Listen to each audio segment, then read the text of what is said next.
माँ होना दुनिया के सबसे बड़े खजाने के होने जैसा है। यदि किसी के पास माँ है तो उसके पास सब कुछ है। दरअसल हम सबके जीवन में माँ की इतनी संवेदनाएं जुड़ी होती हैं कि उनके बिना हम बिल्कुल खोखले हो जाएंगे। हमारी इच्छाएं, आदतें, शौक, मिजाज, ख्वाब सब माँ का ही दिया हुआ है। माँ की ममता, करुणा और समर्पण के कारण ही हम जीवन में एक इंसान कहे जाने के योग्य बन पाते हैं। माँ माटी से बनी देह में भावों का गहना पहनाती है, उठने बैठने और चलने का सलीका सिखाती है। माँ ही है जो हमारे भीतर आई निर्दयता और निर्मलता को बाहर निकाल हमें मनुष्यता के सांचे में ढालती है।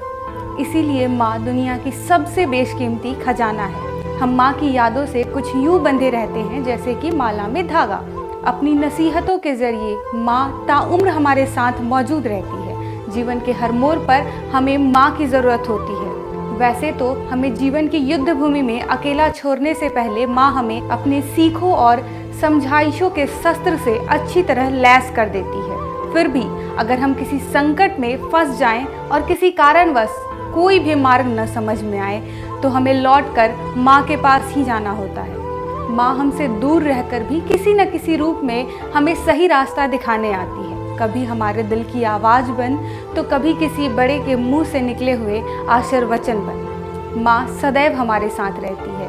यदि माँ की नसीहतें जीवन भर गांठ बांध कर रख लें तो यह आड़े वक्त में सही राह दिखलाती है। हर किसी के पास अपने बचपन और माँ से जुड़े किस्से कहानियाँ होते हैं, लेकिन हर कहानी की बनावट में दुनिया की तमाम माएँ एक ही जैसी होती हैं। जैसे प्यार करने वाली, हमारी गलतियों को माफ़ करने वाली, हर बार समझाने वाली, पिता के डांट से बचाने वाली, हमारे ज़िंदगी को पूरा करने वाली, हमारे फिक्र में अपने आप को भुला देने वाली, हमारे सपनों को अपना सपना बनाने वाली। इस संसार में माँ की चाहत जितना सुंदर, सलोना और सुखद कुछ भी नहीं है। जब माँ हमसे दूर होती है तब हम सब उसकी यादों के सहारे अपने आप को संतुष्ट करते हैं।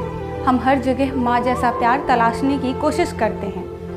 असल में बचपन से हम माँ के स्नेह के इतने आदी हो जाते हैं कि हर रिश्ते में उसे तलाश करते हैं। माँ हर हाल में माँ होती है, अपनी मूल प्रवृत्ति को कभी नहीं छोड़ती है। एक माँ अपने शिशु के लिए सबसे बड़ा सुरक्षा कवच होती है। जब इंसान अपनी ज़िंदगी की भाग दौड़, टारगेट, उलझनों से थक कर सुकून चाहता है तो वो माँ की गोद चाहता है।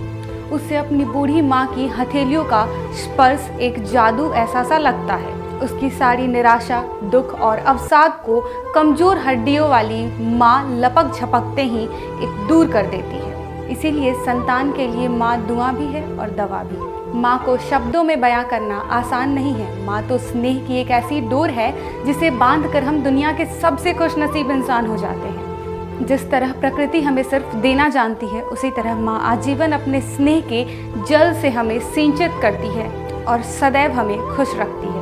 माएँ ममतामयी होती हैं और अपने बच्चों के लिए अपना सर्वस्व लुटा देती हैं। बचपन से जिस माँ के पहलू से निकलना हमें एक दिन भी गवारा नहीं था, वही माँ अब बरसों तक हमारे लौटने का प्रतीक्षा करती है। लेकिन हम बड़े होने के साथ बदल जाते हैं। क्या जीवन भर हम पर प्यार लुटाने वाली माँ बूढ़ी होने पर हमारे प्यार का हकदार नहीं है? हिसाब लगाकर देख लो, दुनिया के हर रिश्ते में कुछ अधूरा आधा निकलेगा। एक माँ का प्यार है जो बाकी दूसरे रिश्तों से 9 महीना ज़्यादा निकलेगा।